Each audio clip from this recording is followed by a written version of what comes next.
Everyone hates the new My Hero chapter, and that's exactly what Horikoshi intended. Go on Twitter and you can see people saying he fumbled the ending because Deku doesn't have one for all, or Deku doesn't end up with Ochako, or like a million other reasons. It also doesn't help that the last 30 plus chapters were full of less than stellar fights and a ton of ass pulls. Factor in all of that and the fact that there's more than a few questions that people didn't get answers to, and it's no wonder that this chapter has led to some pretty mediocre reviews. And the fact that so many people dislike this chapter actually proves that it's the perfect ending to My Hero Academia. Now, I'm sure the claim that pissing everyone off may sound confusing or just plain clickbaity, but allow me to explain how My Hero's ending perfectly embodies everything Horikoshi tried to express with this story, and why it's much better than you initially thought. At least it's better than I first thought, because when I first read the last chapter, I thought it was boring. I didn't hate it like everyone else, but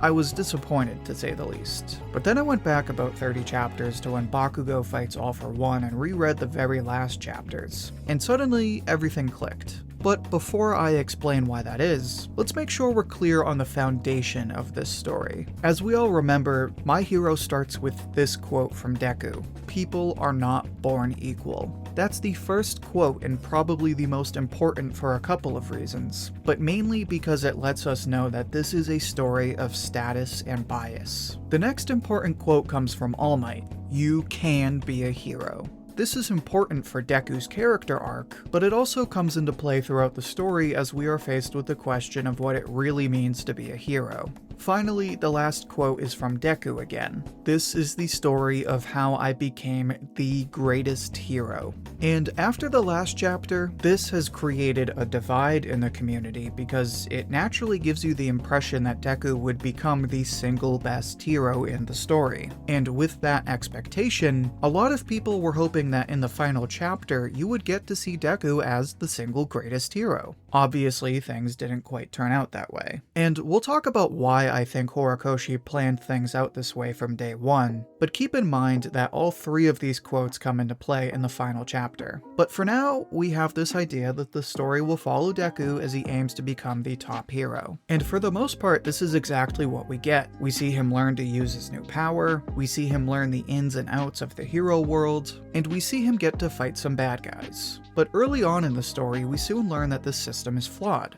And the first time we see this is with one of My Hero's most iconic villains, Stain. But before we get into that, make sure to like the video if you're enjoying it so far. It's the easiest way to support the channel, and it helps spread the video to other viewers like you.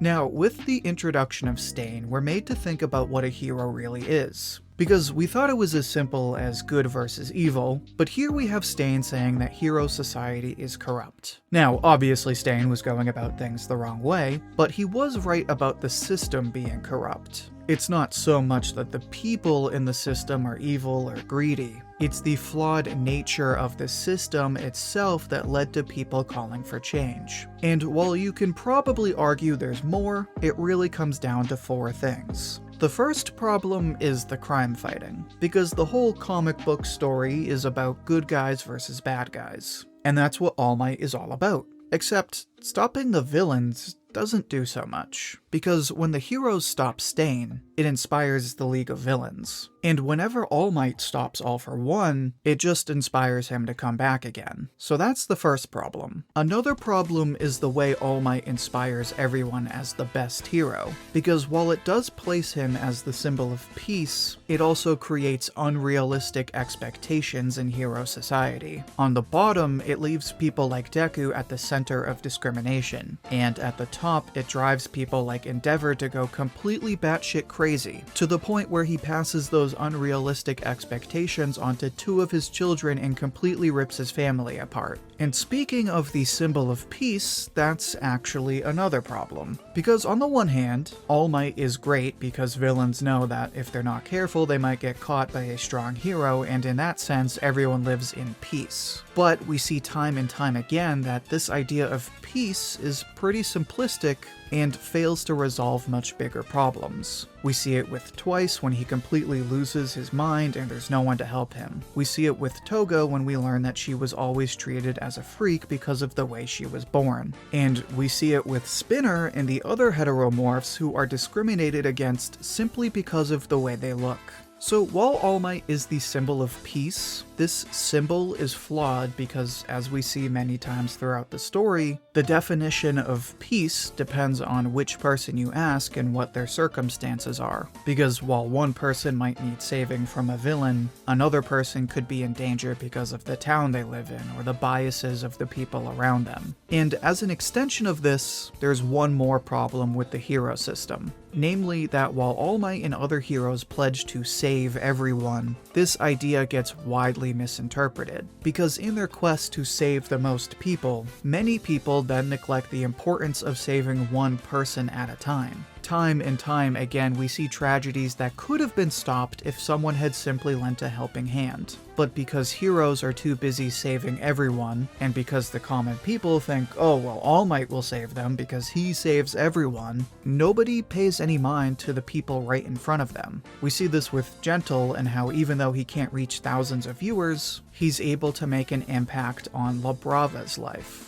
We also see it with Shigaraki, who walked by so many people after the death of his family, and yet nobody stopped to help him. So in a bunch of different ways, we're constantly shown throughout the story that this system of having the top hero and everyone wanting to be crime fighters is flawed, and that in order to fix the system, we need a paradigm change. In other words, this society needs to rethink what it means to be a hero. Like I mentioned before, we see this with Gentle, who saves La Brava by changing her life for the better. We see this with Night Eye when he says that you can't be a hero unless you make people smile, implying that being a hero means lifting people out of their trauma and tragedies. And most importantly, we see this with Jiro in the Culture Festival when she struggles to decide between being a hero and being a musician, but her parents tell her that musicians and heroes are the same because they both help people, telling readers that being a hero means making change in the lives of others. Funny enough, the Culture arc was almost the perfect precursor to the final chapters, because while the Culture Festival is one of the best arcs because it does such a good job of exploring what it means to be a hero, to this day it's still considered one of the most boring arcs in the story. And in a nearly identical turn of events, everyone is saying the end of My Hero is completely lame, even though it does such a good job of executing on its core themes. Now, with the Culture Festival, people didn't like the Gentle fight so much, and they didn't like the slice of life high school stuff. But there's none of that here, so what's the deal? Why don't people like the ending? Like I said in the beginning, there's a ton of different reasons, but from what I can tell, there's a few common complaints. First of all, even before we got these last few chapters, people were pretty disappointed by the final fights. A lot of people still feel as though these fights were just plain boring and bad, and it doesn't help that they were followed by more than a few ass pulls. Second, a lot of people don't like how Deku and Ochako were handled. To be fair, Horikoshi handled things in a way where it's kind of open to interpretation, because Deku and Ochako have a one-on-one, they spend some time together, and we even see Ochako wearing what appears to be Deku's mask. But at the same time, they never explicitly say they're a couple, and considering the kids all go their own ways in the time skip, you could argue that the two of them barely talk anymore. So if you shipped the two characters, then you got less than you were hoping for, and if you didn't like this ship, then you may feel as though Horikoshi is pushing it on you. Finally, a lot of people don't like what happens with Deku and his quirk. On the one hand, he does get the armor, so he can still be a hero, but he loses One for All and becomes a teacher while everyone else becomes pro-heroes and kinda leaves him behind. Which, if you ask me, is perfectly represented by all of the top-tier McDonald's memes. Now, these are all fairly different complaints, but what it boils down to is that this ending is just too cliched.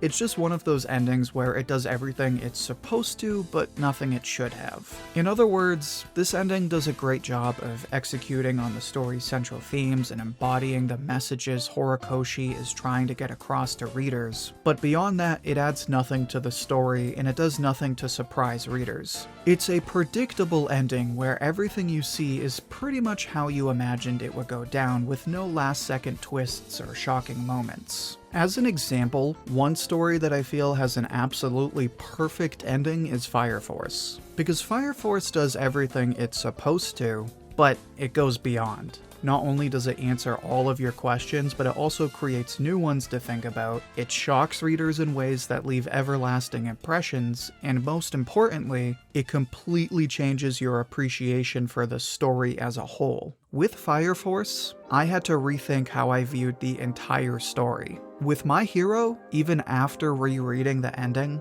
I didn't get that. I was satisfied, but there was no wow factor. There was no magic. At least not like in earlier parts of the story. So if all of this is true, if this ending is so lame and so predictable, then what's so great about it? Well, the reason this ending is still so good is because of the ways it executes on everything it set up. In the final fight against All for One, we see a conflict of one versus we, which at first appears to be All for One versus the world, but when you look at it more carefully, is a conflict of ideas between one person carrying the world versus everyone working together. Later, when Endeavor and his family visit Dabi, we see that it's less than a magical ending. His family is still pretty messed up, Dabi is a total mess, and Natsu even admits that he wants nothing to do with his dad regardless of what he does. Despite that, Endeavor vows that he will dedicate the rest of his life to making amends, suggesting that the value of his work is in the change it makes for others,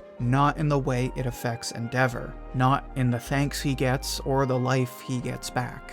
In chapter 426, we see Hawks talking with Lady Nagant, who says she wants to see how things will change. But then Hawks responds by asking, how will we change things? Implying that nothing's going to change if we wait for others. That we have to be the change we want to see. Then in the time skip, we see that the two most important programs are Shoji's program to help heteromorphs and Ochiko's quirk counseling program, a pretty obvious response to the flaws in the old system that led to the discrimination against Toga and other villains. Why I like this ending so much is because it takes the time to address all of the flaws in the old system, lay out all the proposals that were made throughout the story, and shows readers what those would actually look like in practice. It pretty much spells out in black and white, hey, how we viewed things before was wrong, this is how we need to look at these problems now. And this is why I also love how Deku is handled, because we expect to see Deku as the top hero,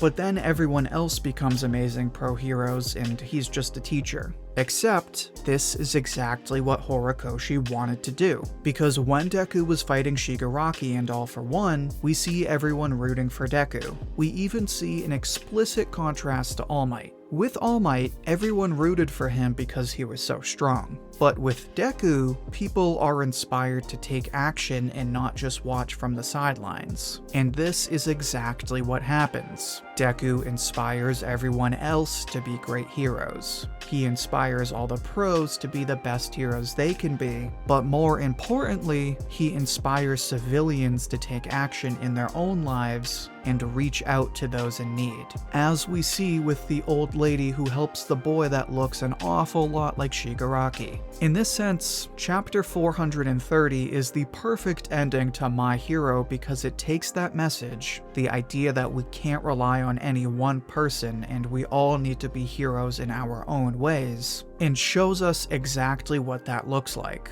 As a result, not only does Horikoshi build a solid foundation for this theme in the beginning, but he succeeds in taking it to its final logical conclusion rather than giving us roundabout non-answers to some of the story's most important questions. It's because people are upset that Deku didn't become the single best hero that we know Horikoshi accomplished everything he set out to. Now, does that make it the perfect ending? Of course not. While I like the ending after carefully rereading it, I still think it could have been much better. It's too predictable, and I would even argue Horikoshi did too much to avoid addressing certain plot points or character arcs. Because of this, it's an inoffensive ending with nothing to really add. Like I told a friend, it's like adding a store-bought frosting to a gourmet cake. It doesn't hurt the rest of it, but it fails to create any real flavor or magic. That being said, I still think it's the perfect ending for this manga, and despite what everyone else may say, My Hero Academia will always be one of my favorite stories.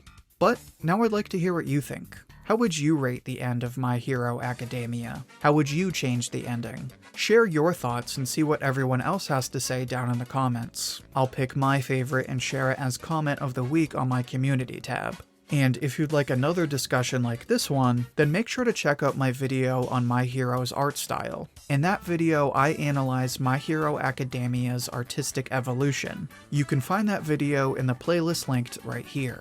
Until then, thank you for watching, and I hope to hear from you soon.